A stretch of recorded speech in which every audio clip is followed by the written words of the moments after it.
Hi, I'm Jane Stafford from the School of Weaving, and I'm here to tell you about Season 9, Episode 6. This is another jam-packed, exciting episode, and we are bringing back Lisa Hill again from Massachusetts, and we are continuing to work from the Gampkins that she presented to us in Episode 4. Episode 4, we wove these 7 divine small squares based on our twill gamp from Season 4. We used those twill threadings as our profiles to blow everything up and become deflected double weave. So they're not a twill, but they are twill inspired. When we created all of these, it became really apparent that the follow-up to this episode should be an episode about how to take the information that are in the Gampkins. And there's a ton of information. There's all these different squares. You have 6 different threadings, 6 different treadlings. That's 36 squares on every one of those squares that has an image on it, a motif on it, a pattern that can be sucked out of this cloth and then reinterpreted in a different piece of cloth. And how could we pair this one with that one, or this one with that one?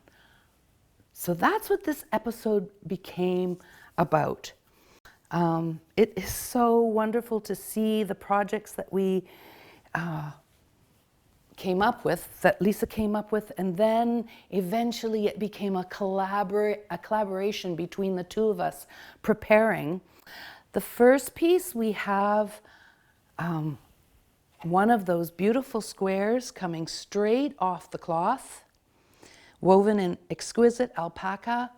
Pattern goes from selvage to selvage. It's repeated over and over and over across the cloth. So the first pattern that we have to share with you is that one. There's 2 scarves woven on it. Again, you learn so many wonderful things.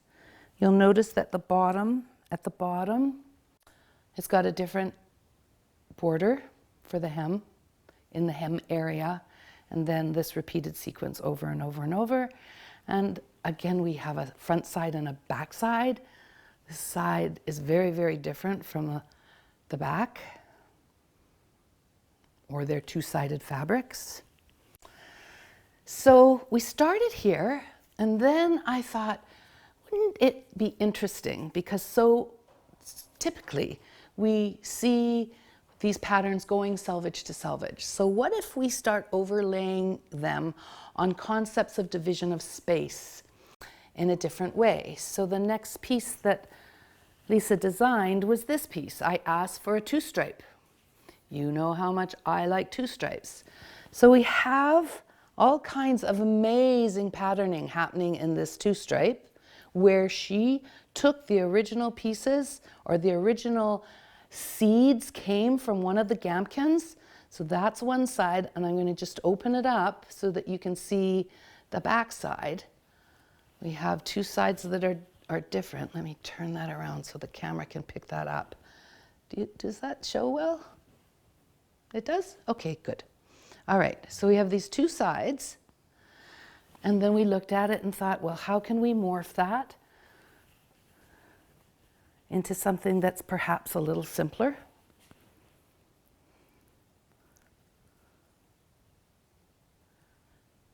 So it's been really fun to take this episode and make it more about the design process.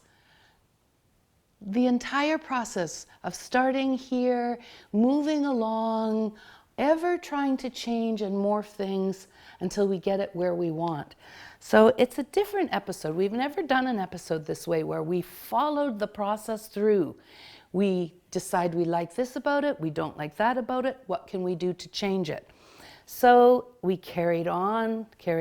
Here's another 2-stripe.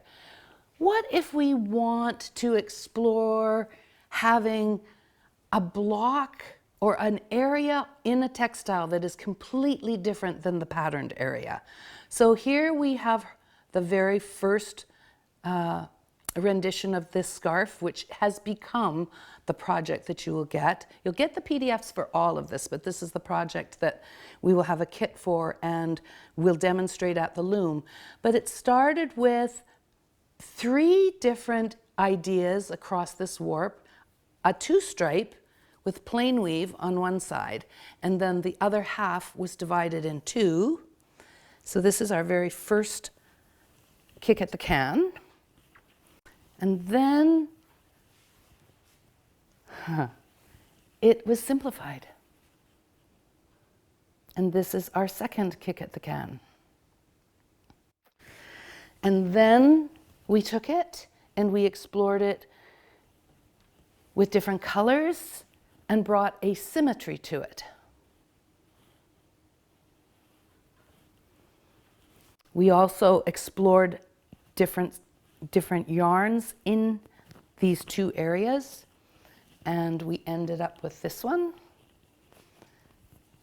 where we now are using the same yarns that we originally used, but now we have 2 sets. We have a set here where the silk is used that is different than the set that's used in this area. And what we get is the ability to have overall study of drape and hand, and how changing the set or changing the sizes of the yarns deeply affected the drape and hand of the scarf. So it's so much fun, and it has been a joy to work with Lisa and to collaborate with her and to share our ideas and our enthusiasm. So such a treat for me. But wait, there's more. All of that was for 8 shafts. Now we're going to celebrate on 4.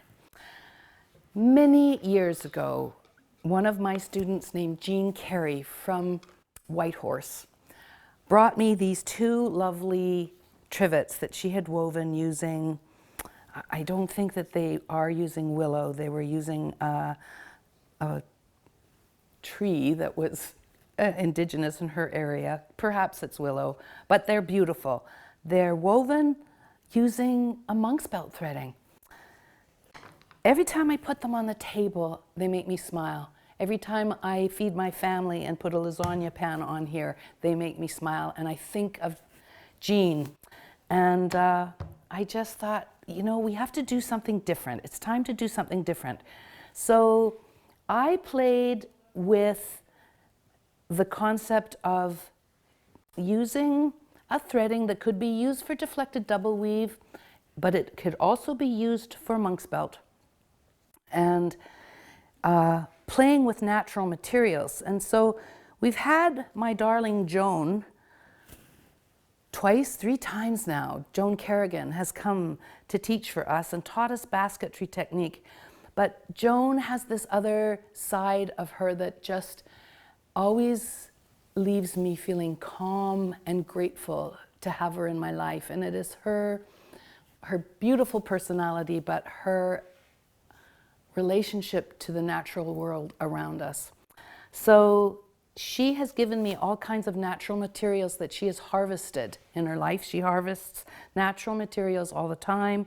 And we have little young willow shoots, and we have rush that she's cut from the lake. We have seagrass that she has purchased. We have bigger willow sticks, and we have really, really, really big willow sticks.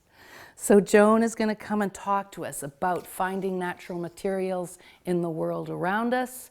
And then Lisa took a true deflected double weave approach to it, and we used reed. She used reed to create these beautiful, beautiful placemats, all on 4 shafts, exploring the deflected double weave structure with natural materials. So it's something we've never done before, but it's so exciting. And it's fun to think that we're going to do something different for a change. So that's it, our wonderful episode 6. come visit us.